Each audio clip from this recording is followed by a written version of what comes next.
मैंने देखा कि मेरे हर निर्णय तो गुरुदेव के द्वारा हुए हैं, तो गुरुदेव से पूछूं क्या करूं, मैं अमेरिका जाऊं कि नहीं जाऊं। जब मैंने पूछा गुरुदेव मैं अमेरिका जाऊं कि नहीं जाऊं, तो गुरुदेव ने कहा कि क्या करोगे जाके, यहाँ बहुत कुछ रखा है देश में।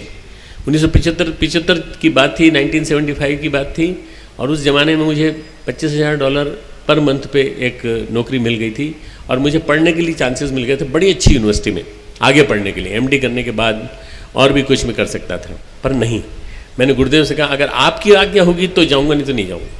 अब यही मेरे अंदर सबसे बड़ी कमी थी, नहीं तो मैं पैसे वाला बनता आज। क्यों? मैंने वो जीवन कबूल कर लिया जो दुर्गम पथों से भरा हुआ था, कांटों से भरा हुआ था। मैंने वो रास्ता पसंद कर लिया जिसमें छुरे की धार पे चलने की समान स्थिति थी। छुरे की धार पे चलना है तो गुरुदेव ने कहा तुमको काम करना पड़ेगा, भगवान का काम करना पड़ेगा, तुमको यहाँ आना पड़ेगा। मैं शांति कुंज आ गया। शांति कुंज आने के बाद बहुत सारे मेरे परीक्षण हुए, बहुत सारे प्रशिक्षण हुए मेरे। कई तरह से गुरुदेव ने मुझे ढाला, कई तरह से मुझे उन्होंने डांट लगाई। 12 साल में उनके साथ रहा, तपा। उस आग में वही रह सकता था जिस व्यक्ति ने आग का स्वरूप देखा हो। महापुरुष की आग तो इतनी तेज होती है, उस आग को सहन करने के लिए अपनी खुद की भी आग चाहिए।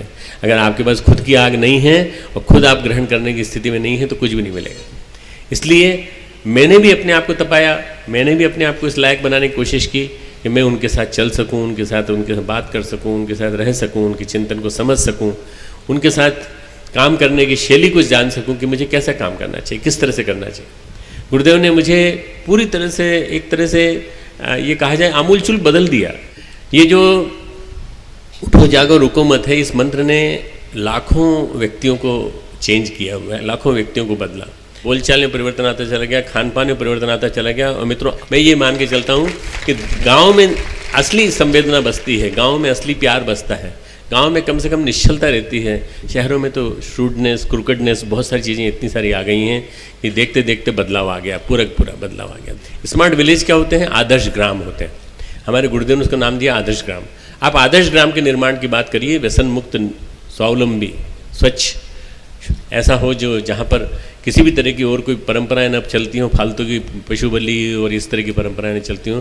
हमको अपने श्रम से, पसीने से एक आदर्श ग्राम बनाना है जहाँ सारे धर्म स्थलों का सम्मान होता हो, जहाँ सारी की सारी प्रतिमाओं का सम्मान होता हो, जहाँ सब धर्म स्थल जो है उनकी सफाई होती हो, सबके सब स्वावलंबी हों, अपने पेट का गुजारा खुद अपने पुरुषार्थ से, मेहनत से कर सकें।